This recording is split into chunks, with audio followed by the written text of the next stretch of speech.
Hello, everyone. I'd like to continue with the narration of the next chapter, that is chapter number 11, titled Can You Be My Family?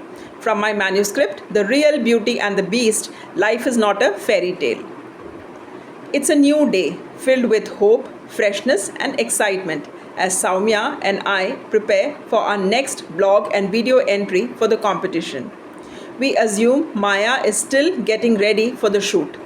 However, things are quite different in her room. She's on a call with Chintu. His tone is cold, lacking the warmth and respect he once had for her. The love in his voice for his mother seems to be fading, replaced by a growing emotional distance. As Soumya and I approach the door, we hear Maya's voice trembling through tears. Amma will one day make her mark in this world. Then you will see that Amma is not alone. She also has a family, one that respects her. And one day, Chintu, you will call that family your own because the whole world is our family. Don't ever think Amma is alone. She continues, You often ask me, why can't you get along with others? I still don't have an answer. But one day I hope I look within and understand what sets me apart, what makes people resist my views. Until then, be a good boy. Stay with your father and grandmother. Be happy in their company and don't trouble them. Listen to them. But one day, form your own opinion. And when that day comes, I hope you will speak to me again and with the same love and respect you once had. She hangs up the phone.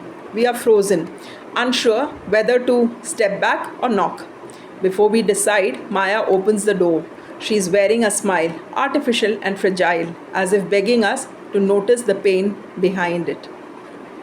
Without saying a word, we wrap our arms around her. We tell her we heard the conversation, and even if the world may not stand by her, we will. Like a real family, crying in her sorrow, smiling in her joy. We decide then and there our mission isn't just peace. We want to share a bigger message, the concept of a world family. We take a short break, each one of us lost in our own work. Later, I sit down to read the newspaper and find a pamphlet tucked inside, Candlelight Tribute to Michael Jackson. Knowing Maya is a huge fan of MJ, I buy a ticket for her. Soumya and I won't be able to attend due to a scheduled meeting, but we surprise her with a ticket. She's reluctant to go alone, but we gently convince her. We have become very careful in our spendings of late as we don't know what future holds for us. The least what we can do for ourselves is to ensure that we sensibly do our spending and save every bit that we can. Though the concert thing seems like an unnecessary expense, but a broken heart may sometimes not just heal with words. It's said that money cannot buy happiness, but certain materialistic happiness can only be brought with money. So we gift Maya with the most expensive ticket for the show so that she can enjoy it without any noise. A noise that she might encounter sitting in the not so premium seats of the concert. In that moment, I felt some journeys are meant to be taken alone in royalty and style for yourself, so that you can tell yourself that you are royal and don't have to worry what others think about you, but always be royal in your eyes and pamper yourself with something that uplifts you in your moment of sadness. No companion is needed when your heart is full and your soul is doing what it loves. Maya and her music together under candlelight paying tribute to someone who shaped the era, who shaped the sound of an era. And here we are, torn in our own tattered pieces, narrating a story of hope and unity to the world, whispering gently as we no longer have the strength to shout, Can you be my family? I'd like to read Maya's video script. Is she a Grahalakshmi or a burden? Grahalakshmi, is she someone new in your neighborhood? I've never heard that name before. You might not have heard her name earlier because most of the family members don't like her from the time she is born. She represents as most of the women in the Indian society. I don't believe this. The face of the society has changed now.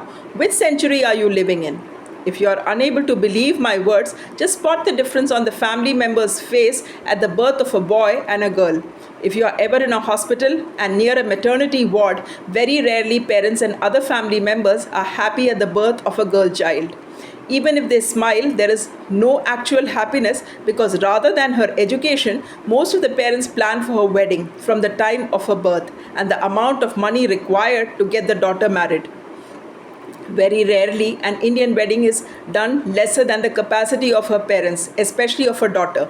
The parents go way beyond their capacity to get their daughter settled. If that money is spent on her education, probably that investment would do wonders for a woman. We say it's not a male dominated society today. Is that the fact? No, the fact is 10% is saved for a daughter's education, then 90% is spent on her wedding rather than vice versa. I think grand wedding rituals are a waste of money. Two individuals and two families should bond at the time of wedding, and not much money should be wasted in such events. If that money is just spent on education and gifted to a woman, probably she'll think of setting up something for herself rather than spending it on a wedding. Maybe she will think of becoming an entrepreneur or a course that she always wanted to invest on. As a parent, now I wonder, if I had a daughter, will I invest more on her education or wedding? I think I will spend more on her education because life is unpredictable for each one of us. The way relationships equation changes over the course of time, it's always good to be independent and learn to live independently. Life is beautiful with knowledge, and the power it gives an individual is immense. Often parents feel insecure when their daughters step out of the house. So, if the world can't be made safer for her, why not teach her self defense and make her so strong that she can face any storm with courage, or at least give her the mental strength so that she can speak for her boldly if an injustice is done to her, rather than taming her to learn the art of adjustment? Rather than making your daughter a Grihalakshmi of someone else's house, learn to make her the Grihalakshmi of your house first. If not anything, at least accept her wholeheartedly and see her entry to the world as blessing and not as a pain. Women are there in every field today, but if you ask each one of them, majority of them will narrate a struggle story of their journey of how they made it to where they are today. So now, do you think you actually who do you now, do you know who actually a Grihalakshmi is, or are you meeting her for the first time? Now I will read out the AI edited version of the blog. Is she a Grihalakshmi or a burden? Grihalakshmi. Is she someone new in your neighborhood? I've never heard that name before. You might not have heard her name because from the moment she is born, her many family members don't truly welcome her. She represents most of the women in Indian society. I don't believe that. Society has changed now. Which century are you living in? If you find that hard to believe, just observe the difference in people's expression when a boy is born versus a girl. Stand near a maternity ward, and rarely will you see true joy on the faces of families when a girl is born. Even if they smile, the happiness doesn't run deep because instead of thinking about her education, most parents immediately start worrying about her wedding and the money it takes to settle her. Very rarely very rarely is an Indian daughter married off within her parents' means. Most families stretch far beyond their limits to arrange elaborate weddings for their daughters. If that same money were invested in her education, imagine the wonders it could do for her future. We like to claim that it's no longer a male-dominated society. But is that really true? If 10% of resources are spent on daughter's education, 90% still goes towards her wedding. Shouldn't it be the other way around? To me, these grand wedding rituals are nothing but a waste of hard-earned money. A wedding should be about bonding between two people and two families, not about extravagant spending.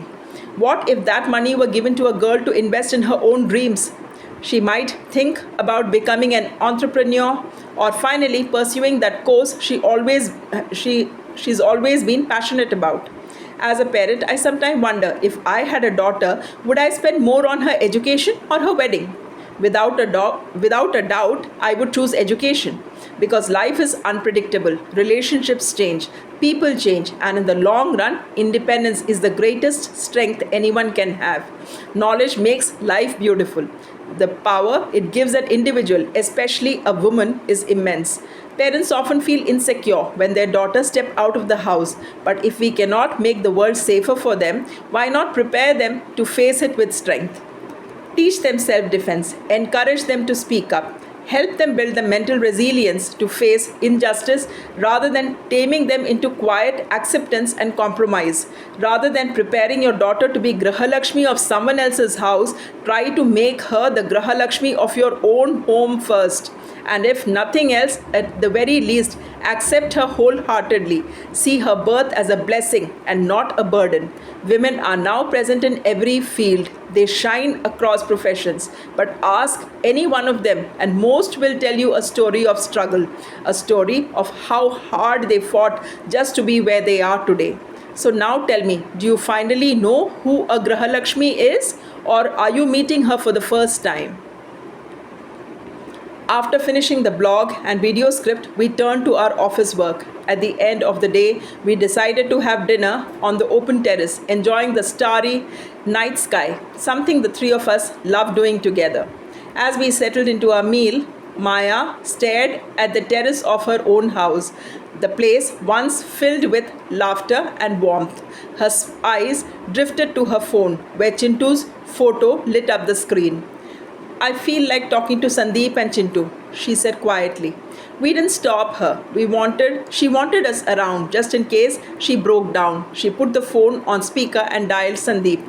Sandeep, Maya said gently, I miss you and Chintu. Can we be together? I'm sorry for everything that happened. If I said anything hurtful about your parents, I truly apologize. I want my family back. Sandeep's tone was indifferent. It's okay, Maya, but right now, neither I nor Chintu can stay with you. He settled in his new school and I have started fresh at work.